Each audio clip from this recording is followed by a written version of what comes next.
Hello नमस्कार दोस्तों, उम्मीद करता हूँ आप सब बिल्कुल ठीक होंगे और आज की इस खास क्लास को देखने के लिए आप सभी का बिल्कुल तैयार है। ठीक है, चलो। तो जितने भी बच्चे क्लास में आए हैं आप सभी का स्वागत करता हूँ और एकदम बेहतरीन तरीके से मैं एनटीपीसी की मॉक्स की शुरुआत कर रहा हूँ। कुछ अलग ही स्तरीय मॉक आपको यहाँ देखने को मिलेंगे। बहुत अच्छे अच्छे और प्यारे प्यारे सवाल यहाँ पे रखे गए हैं और जितने भी क्वेश्चन हैं वो सब के सब एनटीपीसी के पीवाईक्यू हैं।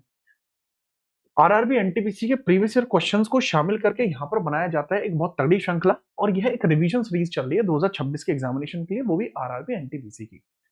जो बच्चे रेलवे की तैयारी कर रहे हैं आप ही के लिए है सीरीज। बता दीजिए कैसे हैं आप लोग। बेस्ट प्रीवियस ईयर क्वेश्चंस आपके चलने वाले हैं जिनको यहाँ पे मैं कवर करूंगा। यह है क्लास नंबर 2। इससे पहले मैं एक क्लास आपकी करा चुका हूँ। ठीक है, इससे पहले मैं आपकी एक क्लास करा चुका हूँ। अगर आप मुझे समय दे तो मैं जैकेट चेंज कर लेता हूँ। ठीक है, अगर आप समय देते हैं तो ठीक है, मैं जैकेट चेंज कर लेता हूँ। तब तक आप पहले क्वेश्चन को कर दीजिएगा। ठीक है, फटाफट से बताइएगा।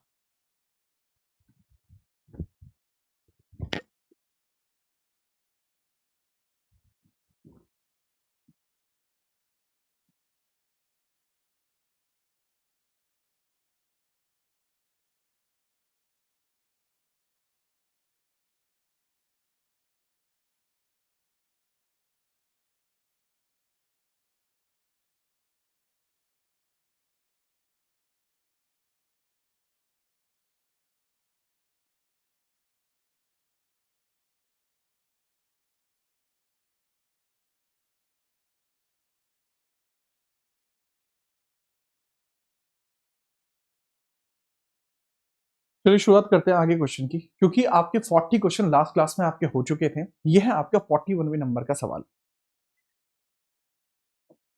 तो शुरुआत करते हैं 41वें नंबर की सवाल की। इसका जो 40वें नंबर का सवाल है ऑलरेडी हो चुका है। तो 41 नंबर का क्वेश्चन आपको देखने को मिलेगा। बात करते हैं 41। निम्नलिखित में से सबसे कम उम्र में पद्मश्री पुरस्कार प्राप्त करने वाले तालवादक कौन है? पहली बात तो तालवादक है, इसका मतलब ये कोई ताल ग्रंथ बजाते होंगे। और ये ताल प्रकार का ग्रंथ कौन सा होता है?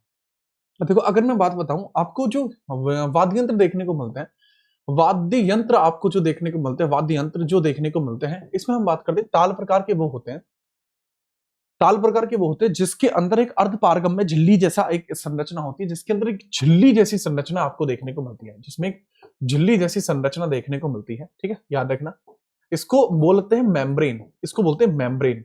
तो बेसिकली मेम्ब्रोफोन होते हैं, एक तरीके से ये होते हैं मेम्ब्रोफोन। मेम्ब्रेन होते हैं, पीटने पर आवाज करते हैं। जैसे आप हो, ठीक है, चलो आप हो, तो आप जो है आप भी क्या है, पीटने पर आवाज करते हो। पर क्या आप में कोई मेम्ब्रेन है? आप में मेम्ब्रेन नहीं है। करेक्ट आंसर आपको देखने को मिलेगा इसके अंतर्गत कि जाकिर हुसैन। इसके अंदर परफेक्टली आंसर आपको देखने को मिल जाएगा। ठीक है, याद रखना, बगैर किसी परेशानी के याद रखना।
I am sorry about this, ठीक है चलो।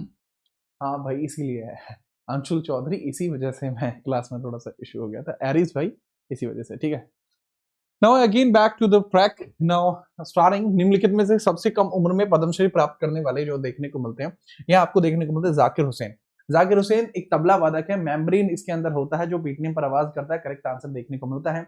बात करते हैं इसी के अंतर्गत क्या क्या चीजें आपको देखने को मिलती हैं। सर इनको ग्रैमी भी 2 बार मिल चुका है, 1992 2009 2 बार ग्रैमी मिल चुका है, ठीक है। चलो, जो ग्रैमी मिल चुका है वो 2 बार आपको मिल चुका है। ग्रैमी कितनी बार मिल चुका है, वो भी 2 बार इनको ग्रैमी मिल चुका है। 1992 और 2009 में इनको ग्रैमी मिल चुका है। 1992 2009 में इनको ग्रैमी मिल चुका है। इसके बारे में पूरी तरीके से याद रखना, ग्रैमी इनका है, ठीक है। 2 बार ग्रैमी जीतने वाले ये भारतीय आपकी कमाल के खिलाड़ी आपको देखने को मिल जाएंगे।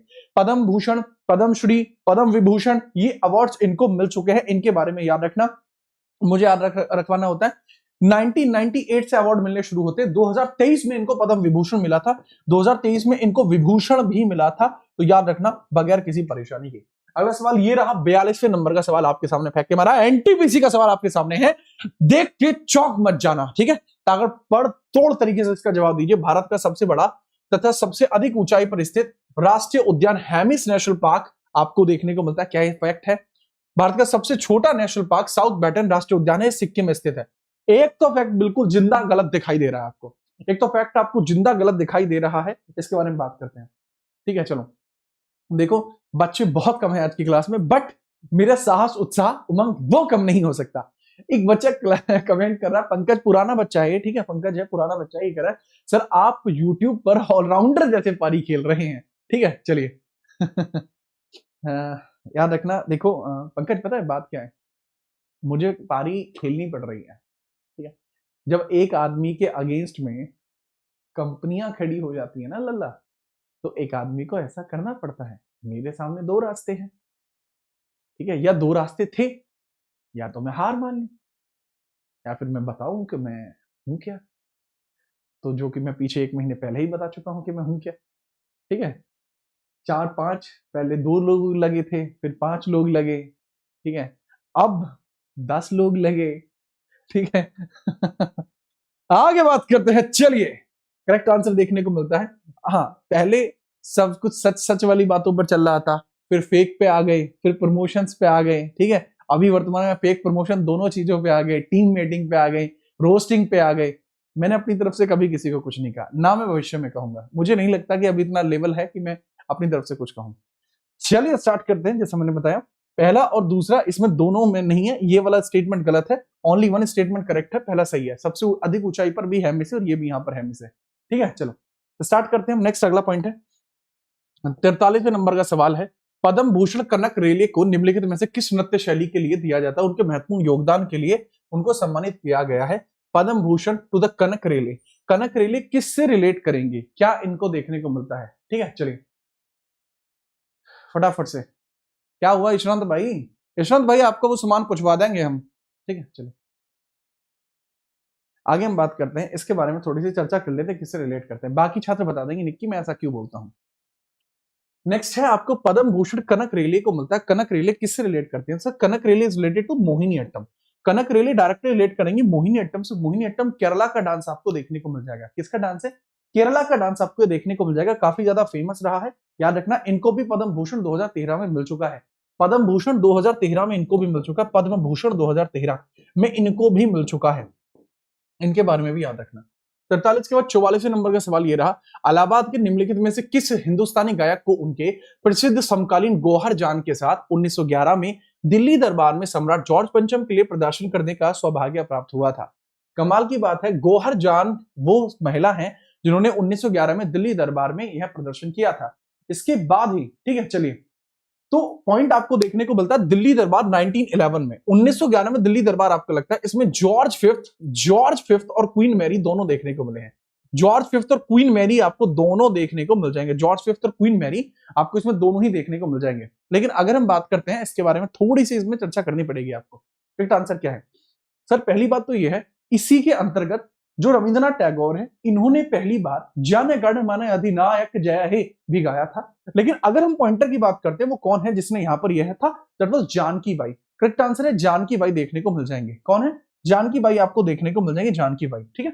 मेरे ख्याल से आप इसमें कर पाएंगे। अनुपमा जी जो है, अनुपमा जी क्या बजाती है, सितार बजाने के लिए अनुपमा जी फेमस है, काफी ज्यादा फेमस है सितार के लिए, ठीक है, याद रखेंगे, ठीक है। चलो अगला सवाल है, इसके बाद 45वें नंबर का सवाल है, बताइए निम्नलिखित में से किसने 1992 में सर्वश्रेष्ठ कोरियोग्राफी का पहला राष्ट्रीय फिल्म पुरस्कार जीता था। पहला national film award for the choreography, choreography का यह अवार्ड जीता है, वो किसके द्वारा जीता गया था, ठीक है। एक होता, ठीक है, ये नहीं, पूरा नाम ये नहीं था, एक होता, एक और नाम भी इसमें लिखा हुआ था, विदूषक, हाँ एक होता विदूषक, मराठी फिल्म थी 1992, एक होता विदूषक, एक होता विदूषक, एक होता विदूषक। विदूषक नाम की मूवी थी, मराठी थी, 1992 की मूवी है, मराठी मूवी थी, 1992 की मूवी थी। इसके लिए अवार्ड मिलता है लक्ष्मीबाई कोल्हापुर को, मराठी है ये, कोल्हापुर के ना विदूषक, एक होता विदूषक, मराठी मूवी के अंतर्गत आपको ये देखने को मिल जाएंगे, ठीक है, परफेक्ट है। चलो 45वें नंबर के बाद 46वें नंबर का सवाल ये रहा, बताइए निम्नलिखित में से किस व्यक्तित्व को कविता और संगीत से जुड़ा हुआ है, कविता और संगीत से भी जुड़ा हुआ है, इनको नोबेल पुरस्कार से भी सम्मानित किया गया है। Which of the following personality associated with the poetry and the music awarded by the Nobel prize, इनको नोबेल प्राइज भी मिला है, नोबेल प्राइज भी इनको मिला है, इसके बारे में हम चर्चा करते हैं, क्या आंसर होगा। तो that would be Rabindranath Tagore, RNT, that would be Rabindranath Tagore, ठीक है अंकित भाई, कौन देखने को मिलेंगे, that would be RNT Rabindranath Tagore देखने को मिल जाएंगे, RNT रविंद्रनाथ टैगोर आपको देखने को मिलेंगे, ठीक है, रविंद्रनाथ टैगोर आपको देखने को मिलेंगे, perfect answer, that is Rabindranath Tagore. इन्होंने आमार सोनार बांग्ला भी लिखा है, 1913 में इनको नोबेल भी मिला है, वो भी साहित्य के क्षेत्र में पहले अश्वेत है ये। 1913 में इनको नोबेल प्राइज भी मिला है, नोबेल प्राइज भी इनको मिला है, और ये वो व्यक्ति हैं, नोबेल प्राइज मिलने वाले वो व्यक्ति हैं जो आपको यहां पर देखने को मिलते हैं, जिस व्यक्ति को नोबेल प्राइज तो मिला ही है साहित्य के क्षेत्र में, इनके द्वारा, रविंद्रनाथ टैगोर के द्वारा ही जो गीतांजलि लिखी गई थी जिसकी वजह से इनको ये मिला था, इसके अलावा गीतांजलि लिखी गई थी जिसकी वजह से इनको मिला था, इसके अलावा आपको देखने को मिलता है कि रविंद्रनाथ टैगोर ही वो पर्सन आपको देखने को मिलते हैं, RNT was the person, Rabindranath Tagore वो पर्सन है जिनके द्वारा ना केवल नोबेल प्राइज को जीता गया, बल्कि रविंद्रनाथ टैगोर के द्वारा हंगरी स्टोन्स, ठीक है, और आपकी चंदालिका, इस जैसी बेहतरीन बेहतरीन काबुली वाला जैसी किताबें भी लिखी गई, ठीक है। इन्होंने भारत का जो राष्ट्रीय गान है जनगण मन वो भी लिखा है, ठीक है, वो गीतांजलि में ही है, और इन्होंने ही एक बड़ा फेमस जो हमारा वंदे मातरम है उसको इन्होंने संहिताबद्ध भी किया है, ठीक है, याद रखना। आगे हम बात करते हैं जय महिष्मती, सवाल नंबर 47, सवाल है 1926 में पदार्थ की असंगत संरचना पर उनके काम के लिए भौतिकी में नोबेल पुरस्कार से किसे सम्मानित किया गया है। बच्चे ये जो सवाल आपको देखने को मिलता है ये भी कमाल का सवाल है, इसके बारे में बता दीजिए, ये सवाल भी आपको बहुत बेहतरीन आपको देखने को मिल जाएगा, इसके बारे में बताओ। देखो इसका मतलब है आपका कौन, जीन बेबिस्टा पेरिन, जीन बेबिस्टा पेरिन है वो। देखो यहां पर अगर मैं बात करता हूं तो जीन बेबिस्टा पेरिन है, इनको 1926 में नोबेल प्राइज मिला है फिजिक्स में, discontinuous structure of matter, matter कभी भी कंटिन्यूअस स्ट्रक्चर में हो ये जरूरी नहीं है, ये डिसकंटिन्यूअस स्ट्रक्चर में भी हो सकता है, दैट वाज नॉट रिचर्ड, आपको देखने को मिलता है जीन। अगर हम बात करते हैं नोबेल पुरस्कार पहली बार 1901 में मिले, नोबेल पुरस्कार पहली बार कब मिला, 1901 में आपको देखने को मिलता है। दूसरा पॉइंट आपसे पूछा जा सकता है कि भाई जीन बेबिस्टा के द्वारा ये सेडिमेंटेशन इक्विलिब्रियम के लिए मिला था, this was for the sedimentation equilibrium, इसके लिए है मिला था, ठीक है। चलो 48वें नंबर का सवाल, अब बताइए भारत में स्थापित पहला क्षेत्रीय ग्रामीण बैंक कौन सा है, the first regional rural bank established in India, that was प्रथमा ग्रामीण बैंक, 1975 एस्टैब्लिशमेंट। और जो RRB के बारे में हम बात करते हैं, रीजनल रूरल बैंक के लिए काम करता है, ये RRB होती है, यही RRB आपको देखने को मिल जाती है, ठीक है। 1975 में इसका एस्टैब्लिशमेंट किया गया था, ओके। चलो कहां पे था, ये जगह पूछी जा सकती है, मुरादाबाद उत्तर प्रदेश में था, ये जगह पूछी जा सकती है, that was in Moradabad Uttar Pradesh, ठीक है। कहां पे था, मुरादाबाद उत्तर प्रदेश में आपको देखने को मिलता है, मुरादाबाद में, मुरादाबाद उत्तर प्रदेश में यह देखने को मिलता है, उत्तर प्रदेश में देखने को मिलता है, उत्तर प्रदेश में देखने को मिलता है, इसके बारे में थोड़ा सा याद रखना। करंट अफेयर की पीडीएफ बच्चे आज मैं पक्का भेज दूंगा, ठीक है। चलो बॉबी कैसे हो बॉबी, ठीक है। आगे बात करते हैं 48 के बाद 49वें नंबर का सवाल ये रहा, निम्नलिखित में से कौन ग्रैमी पुरस्कार जीतने वाले भारत की पहली महिला है, महिला जिन्होंने ग्रैमी जीता है। देखो पुरुष होता तो आपको देखने को मिल जाते आपके जाकिर हुसैन जी, लेकिन महिला जिनके द्वारा यह जीता गया उनके बारे में आप फटाफट से बताएंगे, ठीक है। चलो देखो इन्होंने एक गाना गाया था जय हो, जय हो गाना इनके द्वारा गाया था, ठीक है। चलिए, इन्हें स्लम डॉग मिलेनियर के अंदर, स्लम डॉग मिलेनियर मूवी के अंदर इन्होंने जय हो गाना गाया था। फॉर स्लम डॉग, फॉर जय हो इन स्लम डॉग मिलेनियर, इन्होंने जय हो गाना गाया था। जय हो सॉन्ग था इनका, जय हो सॉन्ग है इनका। फॉर ये किस में है? Slum dog Millionaire, slum dog Millionaire, Millionaire, slum dog Millionaire आपका जो गाना था वो इनके द्वारा गाया था, स्लम डॉग मिलेनियर इनके द्वारा गाया गया था, ठीक है। स्लम डॉग मिलेनियर, ठीक बात है, ओके सर। आगे हम बात करते हैं, ठीक है, ओके ओके ओके। नेक्स्ट आगे है, भारत के द्वारा 1975 में प्रतिस्थापित, 50वें नंबर का सवाल है। भारत द्वारा 1975 में 50th नंबर का क्वेश्चन है। भारत द्वारा 1975 में प्रक्षेपित प्रथम कृत्रिम उपग्रह का नाम बताइए। What was the name of the first artificial satellite launch by India in 1975? प्रक्षेपित प्रथम जो कृत्रिम उपग्रह था, जो आर्टिफिशियल सैटेलाइट भारत के द्वारा छोड़ी गई थी 1975 में, वो कौन सी थी? इसके बारे में आपको बात बताना है सर। यह आपको देखने को मिलती है आर्यभट्टा। कौन सी थी? आर्यभट्टा देखने को मिलती है। यह आपको कौन सी देखने को मिलती है? आर्यभट्टा आपको देखने को मिलती है, ठीक है, याद रखिएगा। पंकज भाई, एक बच्चा क्लास में है, पंकज पुराना बच्चा है अपना, ठीक है, चलो। अरे फर्स्ट पंडित रविशंकर प्रसाद है बाबू, डबल की बात कर रहा हूं। एक व्यक्ति जिसको 2 अवार्ड मिले वो जाकिर हुसैन है। अगर पहले अवार्ड की बात करूं, जिसको पहला आपको ग्रैमी अवार्ड मिला है, वह आपके पंडित रविशंकर है। दैट इज करेक्ट, सितार वादक, यस, परफेक्ट है। हाँ, तो आपको क्या लगता है पंकज भाई, जो मैं जैसे चीजें कर रहा हूँ ये बढ़िया है? छात्रों को इससे फायदा ही होगा? भाई मुझे तो पता है कि पक्का फायदा होगा, लेकिन छात्रों की राय भी जानना जरूरी है कि इनको किस स्तर पर एकदम से फायदा और मिल पाए, ठीक है, मैं और चीजें कैसे करता हूँ आप लोगों के लिए, ठीक है, इसके अंतर्गत आप याद रखना, ठीक है। और ये बैंक नोटों पर भी आ चुका है, 2 बार बैंक नोटों पर आ चुका है, ठीक है। कौन सा? आर्यभट्ट जो उपग्रह है वो 2 बार बैंक नोटों पर भी आ चुका है, 2 खेप आपकी आ चुकी है।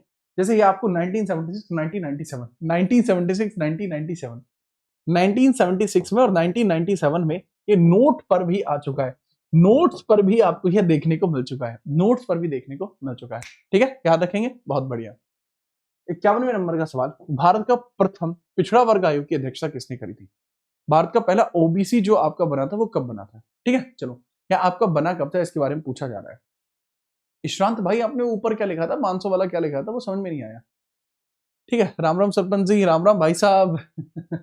पिछड़ा वर्ग आयोग आपका बनता है 1953 में। 1953 में आपको पहला ओबीसी डिपार्टमेंट आपको देखने को मिला था, पहला ओबीसी डिपार्टमेंट आपको देखने को मिला था 1950 में। तो अब अगर इसी की चर्चा हम करते हैं, जो 1950 में आपको देखने को मिला है, तो सॉरी 1953 में आपको देखने को मिला है, कब देखने को मिलता है? 1953 में देखने को मिला है, 1953 में देखने को मिला है पहला ओबीसी डिपार्टमेंट। तो करेक्ट आंसर की अगर हम बात करते हैं, पहले ओबीसी डिपार्टमेंट के बारे में थोड़ी सी चर्चा की हम बात कर लेते हैं, तो सर इसके बारे में हमें पता लगता है, पहले ओबीसी डिपार्टमेंट के बारे में हमें एक बहुत ही इंपॉर्टेंट चीज पता लगती है, और वो क्या है सर जी? वो चीज आपको देखने को मिलती है कि काका कालेकर, वो पर्सन आपको देखने को मिले जो पहले ओबीसी कमीशन के अंतर्गत हेड देखने को मिले हैं, पहले ओबीसी कमीशन के अंतर्गत आपको हेड देखने को मिले हैं, फर्स्ट ओबीसी कमीशन में हेड आपको देखने को मिले हैं, ठीक है, याद रखेंगे, परफेक्ट है। नेक्स्ट हम बात करते हैं, अगला सवाल ये रहा आपकी कंप्यूटर स्क्रीन में, 52वें नंबर का सवाल है। अच्छा, दूसरा भी बना है क्या? जी हाँ, 1979 में बना है, आपका बीपी मंडल कमीशन है, बीपी मंडल कमीशन है। वैसे तो बन तो गया था 1978 में ही, लेकिन 1979 में इसके द्वारा रिपोर्ट्स वगैरह अपनी पब्लिश कराई गई थी, ठीक है। चलो आगे हम बात करते हैं, अगले सवाल के बारे में चर्चा करते हैं। 52वें नंबर का सवाल था, अंग्रेजी चैनल को तैर कर पार करने वाली जो पहली भारतीय महिला है वो कौन है? Who was the first Indian woman to swim across the English channel? जो इंग्लिश चैनल आपको देखने को मिलता है, अगर मैं बात करूं कि पुरुष कौन था, तो वो मिहिर शाह देखने को मिल जाएंगे। मिहिर शाह बहुत माहिर है, उन्होंने इंग्लिश चैनल को पार कर दिया, उन्होंने इंग्लिश चैनल को पार कर दिया। लेकिन महिला की बात करेंगे तो कौन आपको देखने को मिल जाएगी, महिला कौन है, ठीक है, चलो। 1950, ये इंग्लैंड और फ्रांस को जोड़ता है, इंग्लैंड और फ्रांस को जोड़ता है, ठीक है, चलो। ये इंग्लैंड और फ्रांस को जोड़ता है, जो आपका इंग्लिश चैनल है, ये किसको? इंग्लैंड को फ्रांस से जोड़ता है, इंग्लैंड को फ्रांस से जोड़ता है, ठीक है, इंग्लैंड को फ्रांस से जोड़ता है इंग्लिश चैनल।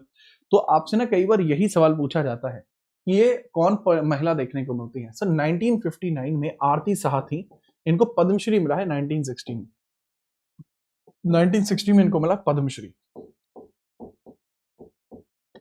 पद्मश्री आपको देखने को मिले हैं, इनको 1960 में मिला है। ठीक है, याद रखेंगे, बहुत बेहतरीन। अरे कर्णम मल्लेश्वरी नहीं है, ये सिडनी, इनको तो भैया पहली महिला वेट लिफ्टर है, सन 2000 में इनको ब्रॉन्ज मिला है। ठीक है, शिद्दत मूवी मैंने भी देखी है। ठीक है याद रखना। नेक्स्ट हम बात करते हैं, अगला सवाल ये रहा, विश्व की पहली महिला प्रधानमंत्री का नाम बताइए। विश्व की पहली महिला प्रधानमंत्री का नाम बताइए, 53वां सवाल है। Name the first woman prime minister in the world. कि कौन महिला है जो विश्व में पहली महिला बनी है जिनको प्रधानमंत्री के तौर पर देखा गया। कि कौन महिला आपको देखने को मिल जाएंगे। ठीक है, फटाफट बताओ। करेक्ट आंसर आपको देखने को मिल जाएगा शिरू मावो भंडार नायके। 1960 की बात है, 1960 की बात है। ये बनती है श्रीलंका की पीएम, ये श्रीलंका की पीएम बनती है, श्रीलंका की पीएम बनती है, श्रीलंका की पीएम बनती है। यूपी में इंदिरा गांधी, इंडिया में इंदिरा गांधी 1966 में आपको देखने को मिली है। ये 1966 में पीएम बनी है, राज्यसभा सदस्य थी, डायरेक्टली अपॉइंट हुई है, राज्यसभा सदस्य थी। ठीक है, और ये डायरेक्टली अपॉइंट हुई है। आगे हम बात करते हैं, अगला सवाल ये है, 54वें नंबर का है। ठीक है, राजस्थान राज्य की संगीत वाद्य यंत्र करताल की किस श्रेणी में आता है। देखो आपको देखने को मिलता है कॉर्डोफोन होते हैं, जिसके अंदर आपको स्ट्रिंग देखने को मिलती है, जिसके अंदर आपको एक तंतु देखने को मिलती है, तंतु स्ट्रिंग आपको देखने को मिलती है, लंबी सी लाइन देखने को मिलती है, स्ट्रिंग बोलते हैं जिसको। नेक्स्ट है आपको मैम्ब्रोफोन, जिसमें आपको एक झिल्ली देखने को मिलती है जो पीटने पर आवाज करती है, जो ढोलक होती है। आइडोफोन आपके वो होते हैं जिसमें फूक मार के आवाज करते हैं, एरोफोन की तरह काम करते हैं। इलेक्ट्रोफोन वो होते हैं जो पियानो वगैरह होते हैं, इलेक्ट्रोफोन होते हैं। ठीक है, चलो आगे हम बात करते हैं। नहीं भाई, किसी के कोई कमेंट ऑफ नहीं करे, मैं यहाँ पे हूं और कोई पूरी स्टूडियो में कोई नहीं है, दूर दूर तक पूरी स्टूडियो में कोई दूर दूर तक नहीं है। ठीक है, बताइए।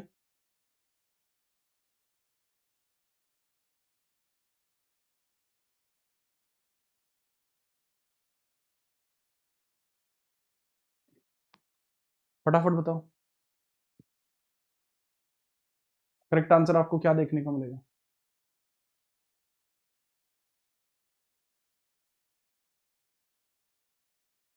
ठीक है करेक्ट आंसर देखने को मिलेगा, जो करताल आपको देखने को मिलता है ये राजस्थान का है। करताल आपको देखने को मिलता है राजस्थान का है। दिस इज आइडियोफोन है ये आपका, ये आपको एक आइडियोफोन आपको देखने को मिलेगा। ठीक है, आइडियोफोन है। नेक्स्ट हम बात करते हैं, अगला सवाल है 55वें नंबर का।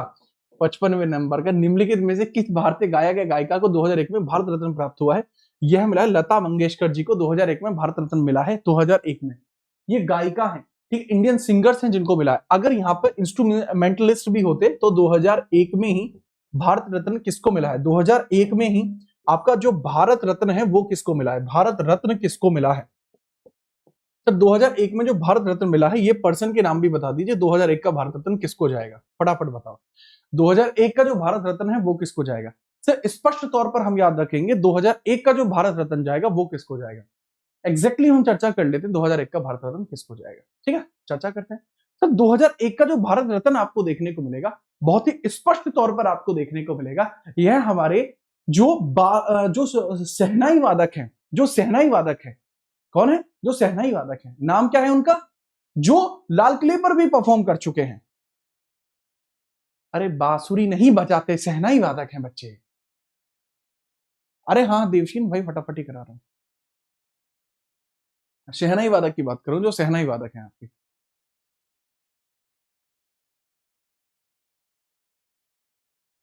अरे फटाफट ही कर रहा हूं, शहनाई वादक बिस्मिल्लाह खान, परफेक्ट है, बिस्मिल्लाह खान। यही भी आपको देखने को मिल जाएंगे, बिस्मिल्लाह खान आपको देखने को मिल जाएंगे, बिस्मिल्लाह खान आपको देखने को मिल जाएंगे। इनके बारे में भी याद रखना, Bismillah Khan.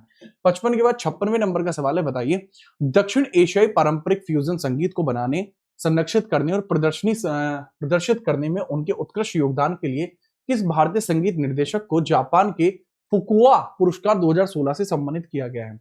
Which Indian music director was awarded the Fukuoka Prize in 2016 for their outstanding contribution to creating, preserving and showcasing South Asian traditional fusion music? Fusion music के लिए कौन ज्यादा फेमस रहे हैं sir, that is A R Rahman. इनको Japan का award भी दिया जा चुका है 2016 में। That would be A R Rahman आपको देखने को मिलेंगे। क्या नाम है जी, ए आर रहमान नाम आपको देखने को मिलेगा। नाम बताइए क्या है, A R Rahman. Correct answer है ए आर रहमान। ठीक है, सीधे तरीके से याद रखना, correct answer would be A R Rahman. Kim Jong काफी दिनों के बाद क्लास में आए हैं, किम जोंग भाई। ठीक है, आगे हम बात करें 56 के बाद 57वें नंबर का सवाल है, बताइए कौन सी भारतीय अभिनेत्री वर्ष 1968 में पद्मश्री पुरस्कार से सम्मानित होने वाली जो नर्तकियों में से एक थी? Which Indian actress was one of the dancer honoured with the Padma Shri award in 1968? Padma Shri award 1968 से सम्मानित होने वाली जो पहली स्त्री थी वो आपको कौन देखने को मिली थी? फटाफट बताइए sir. That was Vyjayanthimala. That was Vyjayanthimala, जिनको यहां पर बोला गया था वैजंती माला, आपको देखने को मिल जाएंगे। Correct answer would be Vaijanti माला। ठीक है, करेक्ट आंसर क्या होगा बच्चे? वैजंती माला आपको देखने को मिल जाएगा, जो करेक्ट आंसर होगा। क्या होगा? वैजंती माला देखने को मिल जाएगा, करेक्ट आंसर। ठीक है, ओके ओके, परफेक्ट है।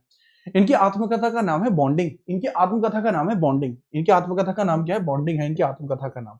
इनकी आत्मकथा का जो नाम है, आत्मकथा है, उसका नाम आपको देखने को मिल जाएगा बॉन्डिंग। बॉन्डिंग इनकी आत्मकथा है। बॉन्डिंग इनकी क्या है बच्चे? आत्मकथा देखने को मिल जाएगी। ठीक बात है, बॉन्डिंग इनकी आत्मकथा है।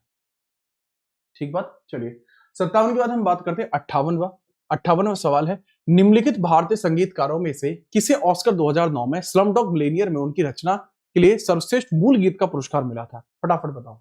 स्लम डॉग मिलियनेयर में उनकी रचना के लिए सर्वश्रेष्ठ मूल गीत का पुरस्कार मिला था, best composition, best original song का जो अवार्ड मिला है स्लम डॉग मिलियनेयर में मिला है, वो किसको मिला है? फटाफट बताओ। 2009 में एक मूवी आती है, 2009 में एक मूवी आती है 2009 में एक मूवी देखने को मिलती है, 2009 की एक मूवी है, 2009 की एक मूवी है, 2009 की एक मूवी आपको देखने को मिलती है, जिस मूवी का नाम पता है क्या है? 2009 की एक मूवी का नाम पता है क्या है? बता देता हूँ। 2009 में जो मूवी आती है उस मूवी का एक बहुत जोरदार नाम देखने को मिलता है। मूवी का नाम क्या है भाई साहब? सर 2009 की मूवी का नाम है आपका slum dog millionaire.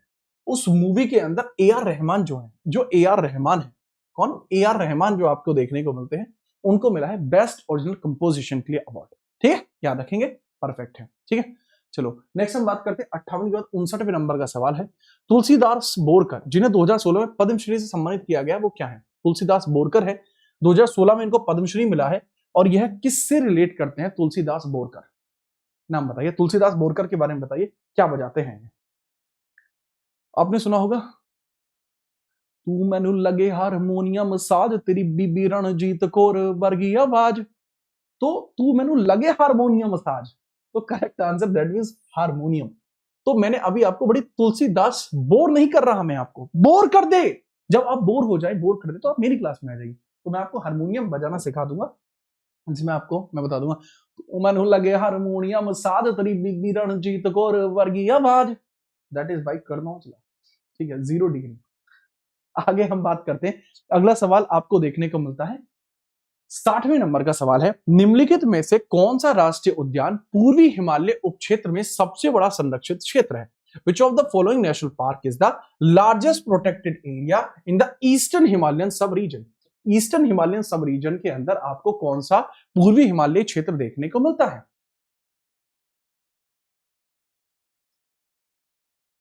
Sir UP की 30 डेज वाली प्लेलिस्ट बना देंगे।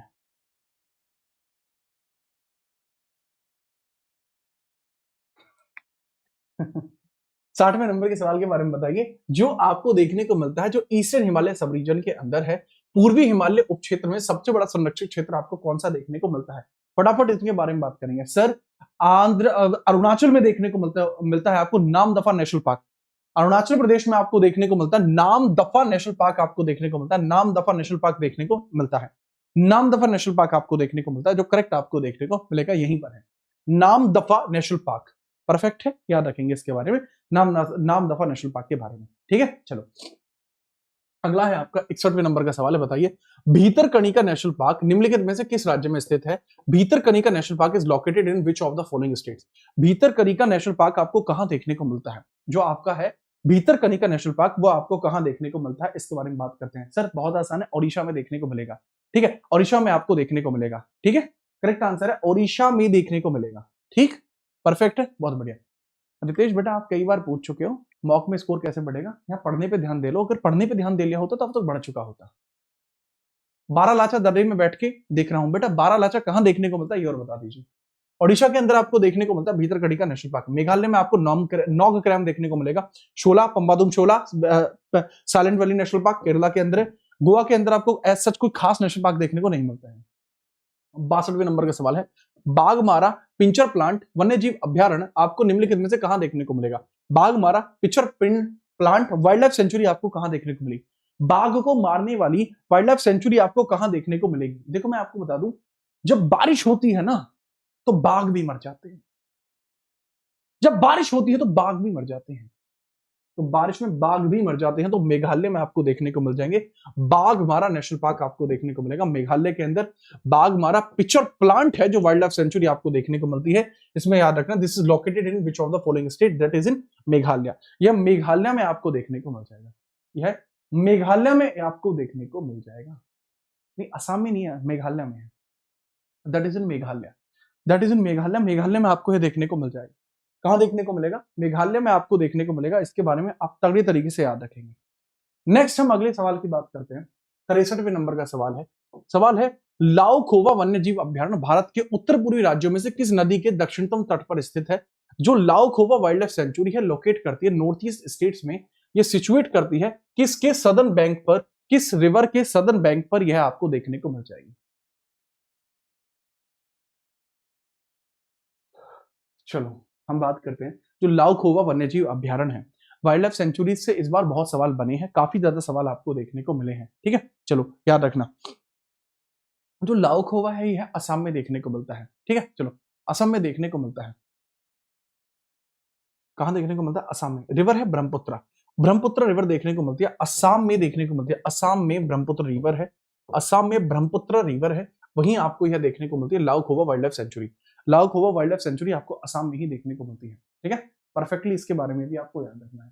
63 के बाद 64वें नंबर का सवाल है, निम्नलिखित में से किस राज्य में श्रीविल्लीपुत्तूर हाथी अभ्यारण्य स्थित है? In which of the following state is the Srivilliputhur elephant sanctuary is located? Srivilliputhur elephant sanctuary कहां देखने को मिलती है? ठीक है, चलो फटाफट बताइए। भारत का पहला हाथी अभ्यारण्य आपको कहां देखने को मिलता है? श्री सिंहभूम हाथी अभ्यारण्य है जो झारखंड के अंदर है। इसकी मैं बात करता हूं, यह तमिलनाडु में आपको देखने को मिलता है, Srivilliputhur tiger reserve, that is in Tamil Nadu. और पहला जो है आपको पहला सिंहभूम टाइगर रिजर्व है झारखंड में है। पहला अगर मैं बात करूं तो वो सिंहभूम में देखने को सिंहभूम में देखने को मिल जाएगा। सिंहभूम टाइगर रिजर्व है आपका पहला, सिंहभूम टाइगर रिजर्व है।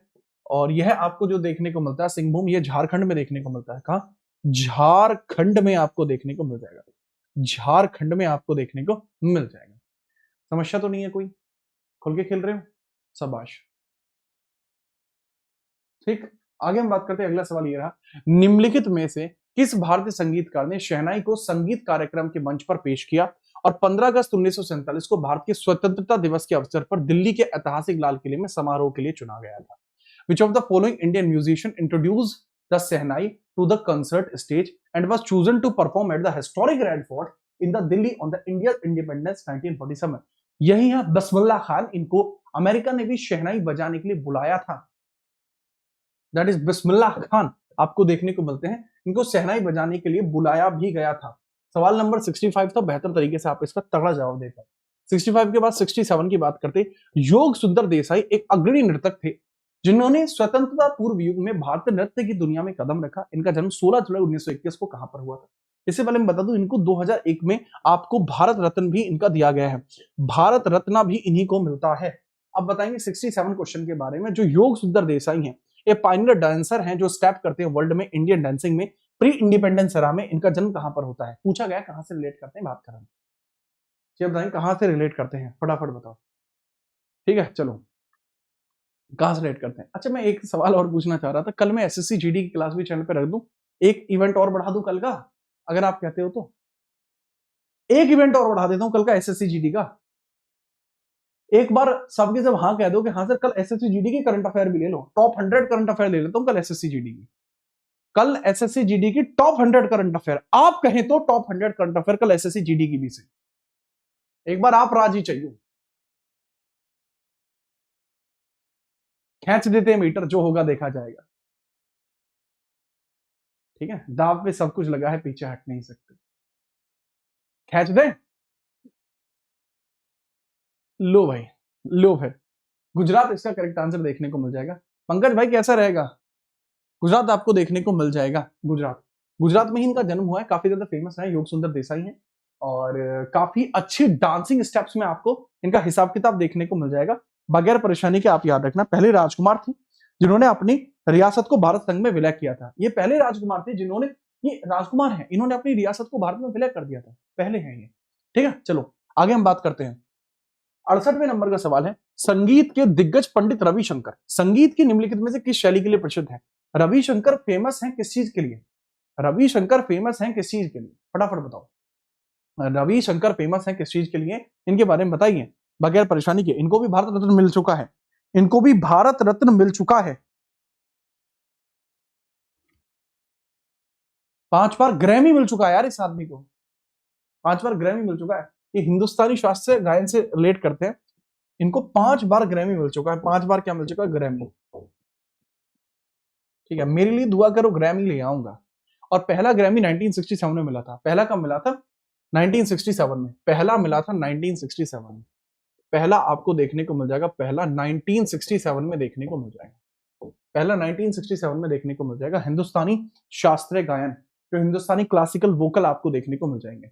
ठीक है, चलो आगे हम बात करते हैं। ठीक है, काफी फेमस है, 1999 में भारत रत्न भी मिला है, भारत रत्न भी मिला है, भारत रत्न भी मिला है, इनके बारे में याद रखें। 1999 में इनको भारत रत्न भी मिला है। हिंदुस्तानी शास्त्रीय गायन, हिंदुस्तानी, अरे हाँ ठीक है ठीक है ठीक है, ए ही होगा, ए ही होगा, आई एम सॉरी, ए ही होगा, वादन में है ना ये, गायन नहीं है, ए होगा बच्चे, मैंने ध्यान नहीं दिया, वादन में है। ओके, आगे बढ़िए, अगला सवाल आपको देखने को मिल जाएगा। सवाल नंबर आपका है 69, बताइए। सवाल नंबर 69 है, निम्नलिखित भारतीय कर्नाटक संगीतकारों में से किसने 1991 में पद्म विभूषण पुरस्कार प्राप्त किया? स्विट्जरलैंड में प्रदर्शन कला और अनुसंधान अकेडमी की स्थापना करी। स्विट्जरलैंड में जाकर भी इनके द्वारा अनुसंधान किया गया, रिसर्च डेवलपमेंट किया गया है। किस इंस्ट्रूमेंट के बारे में हम बात कर रहे हैं, इनका नाम क्या है? सर बाल मूर्ति कृष्णन आपको देखने को मिल जाएंगे, बाल मुरली कृष्णन आपको देखने को मिल जाएंगे। ये कर्नाटक म्यूजिशियन है, ठीक है, जिन्होंने स्विट्जरलैंड में जाकर भी अपने कामों को डेवलप किया है। ठीक है, चलिए याद रखिएगा। ठीक है, आगे हम बात करते हैं। 69 के बाद 70वें नंबर का सवाल है, जो काली टाइगर रिजर्व है आपको जो देखने को मिलता है, कहां देखने को मिलता है? सर काली कर्नाटक में देखने को मिलता है। काली हुआ, भद्र हुआ, ये सब कर्नाटक में है। ठीक है, आपको नामदफा देखने को मिल जाएगा, अरुणाचल के अंदर देखने को मिल जाएगा। तेलंगाना में आपको देखने को मिलता है महावीर वनास्थली आपको देखने को मिल जाएगा। असम में धियंग पद के, असम मानस, पोबितोरा, ठीक है, ये सब आपको असम में देखने को मिल जाएंगे। अगला सवाल है आपका 71वें नंबर का सवाल है, इसके बारे में बात करते हैं। करेक्ट आंसर क्या होगा बताइए। इंडिया का पहला मिशन जो मून के लिए जाता है, चंद्रयान प्रथम, जो 2008 में जाने के लिए रेडी हुआ था। सही हूं, गलत तो नहीं है? 2008 है जो पहला चंद्रयान मिशन है, 2008 में जाने के लिए रेडी हुआ था। इसके बारे में हम चर्चा करते हैं। ठीक है, इसको पीएसएलवी के द्वारा भेजा जा रहा था, पीएसएलवी के द्वारा भेजा जा रहा था, और आंध्र प्रदेश के श्रीहरिकोटा द्वीप से भेजा जा रहा था। श्रीहरिकोटा द्वीप आंध्र प्रदेश से भेजा जा रहा था। 22 अक्टूबर 2008 में भेजा जा रहा था। लॉन्चिंग व्हीकल था इसका पीएसएलवी, लॉन्चिंग व्हीकल इसका क्या था? पीएसएलवी था। ठीक है, चलो ठीक है, चलो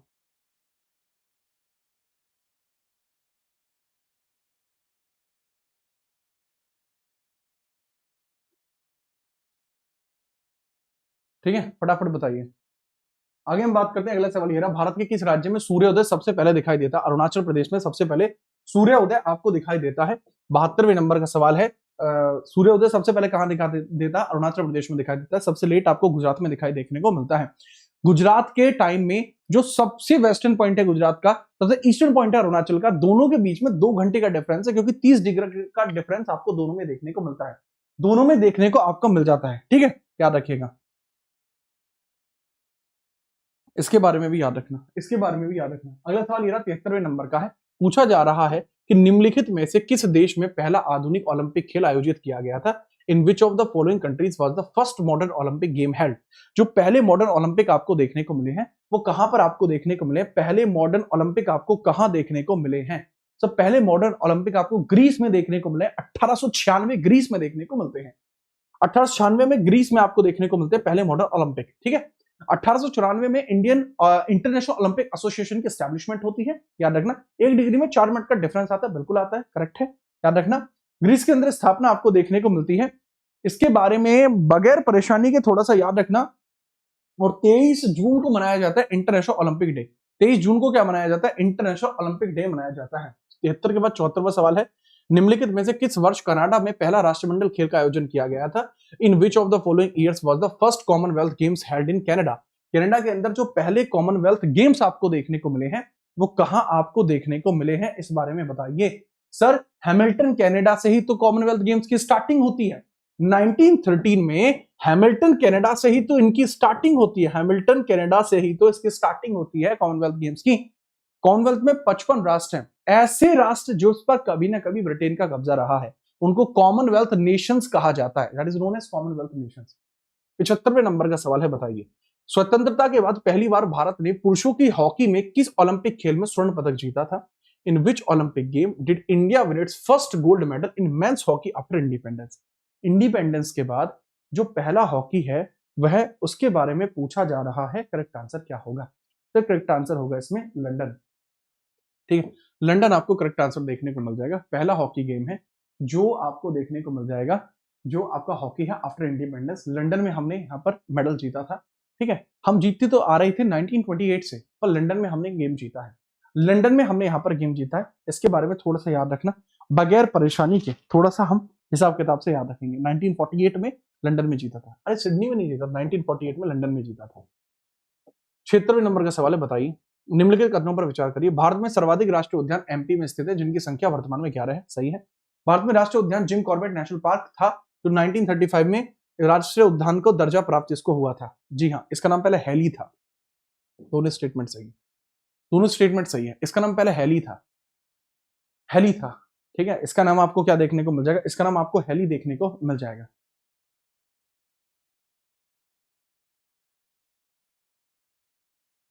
यार एमपी के अंदर आपके जो नेशनल पार्क है 10 थे ना, 10, बट अभी 11 हो गए। हाँ याद आ गया, 77 हम बात करते हैं। 77 बताइए। राजघाट, बाणसागर, उज्जैनी और मुल्शी। पूछा जा रहा है कौन सा pair which of the following are correctly match, कौन कौन से पेयर आपके करेक्टली मैच होते हैं, इसके बारे में आपसे पूछा जा रहा है। करेक्टली मैच की हम बात करते हैं। अगर मैं बात करूं, राजघाट बेतवा नदी करेक्ट है, बाणसागर सोन ये भी करेक्ट है, उज्जैनी भीमा करेक्ट है, भीमा मूसी सब कृष्णा की सहायक नदी है। ठीक है, मूला आपको देखने को मिल जाएगा, ये भी करेक्ट है। चारों के चारों युग में ही आपके करेक्ट है, करेक्टली मैच चारों। ठीक है, याद रखिएगा। 77 के बाद 78वें नंबर का सवाल है, पूछा है निम्नलिखित कथनों पर विचार करिए। हिमाचल में पांडो डैम हिमाचल में है। ठीक है, पांडो डैम हिमाचल में है। पूछा जा रहा है कौन कौन से डैम हिमाचल में है, कौन कौन से जो आपके डैम है वो हिमाचल के अंदर नहीं है। करेक्ट आंसर की हम बात करते हैं। ठीक है, चलो। अच्छा, हिमाचल में नहीं है पूछा है। यार अगर मैं बात करता हूं, नाथपा झाकड़ी भी हिमाचल में, चमेरा भी हिमाचल में, मैथन झारखंड में है।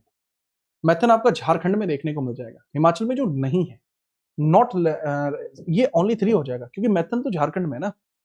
बेतला हिमाचल, झारखंड। ठीक है, ओके किम जोंग। 11 है एमपी में, 78 के बाद 79। कौन सा दर्रा हिमाचल प्रदेश और तिब्बत के बीच एक महत्वपूर्ण व्यापार मार्ग के रूप में कार्य करता है और भारत में सतलुज नदी का प्रवेश मार्ग बनता है? सतलुज जो भारत के अंदर एंटर करती है, क्योंकि तिब्बत से निकलती है सतलुज, जब भारत के अंदर एंटर करती है तो पूछा जा रहा है कहां से निकलता है। सर यह निकलता है आपका शिपकिला से, यह शिपकिला से निकलता है, शिपकिला दर्रे से यह निकलता है। करेक्टली इसके बारे में याद रखना, इट राइजेस फ्रॉम शिपकिला। ये कहां से निकलता है? शिपकिला से निकलता है, याद रखिएगा। सही है। 79 के बाद 80वें नंबर का सवाल है, बताएंगे फटाफट से। सरदार वल्लभ भाई पटेल स्टैच्यू ऑफ यूनिटी किस नदी के किनारे आपकी बनाई गई है? तो ये गुजरात में आपको देखने को मिलती है। ठीक है, गुजरात में आपको देखने को मिलती है। नदी के नाम की अगर हम बात करते हैं वो कहां पर है सर? नदी आपको देखने को मिल जाएगी नर्मदा, नर्मदा के पास ही बनाई गई है। नर्मदा रिवर ही इसके साइड में से निकल रही है, नर्मदा रिवर ही है। तो करेक्टली इसके बारे में याद रखें। ठीक है, चलो तो आज के लिए रहेगा इतना। ठीक है, आपके क्वेश्चन हो चुके हैं 80। अब कल इससे आगे शुरू होगा, और कल के मैं बता दूं, कल याचना नहीं अवरण होगा, कल एसएससी जीडी भी होगा। शिपकिला राकेश ताल से निकलती है। हर हर नर्मदे। बहुत बढ़िया। ठीक है, कल एसएससी जीडी का भी आपका भौकाल होगा। एसएससी जीडी पर भी कल ही चर्चा होगी। खुल के खेलिए, छोड़ेंगे कुछ। सबके सब पहुंचिए। कहां पर? हमारे टेलीग्राम पर। वहां सारी की सारी पीडीएफ पहुंच रही है और सारे के सारे इवेंट पहुंच रहे हैं कल के। उसके लिए रेडी हो जाइए। मैं आपसे कल मिलूंगा। जय हिंद, वंदे मातरम।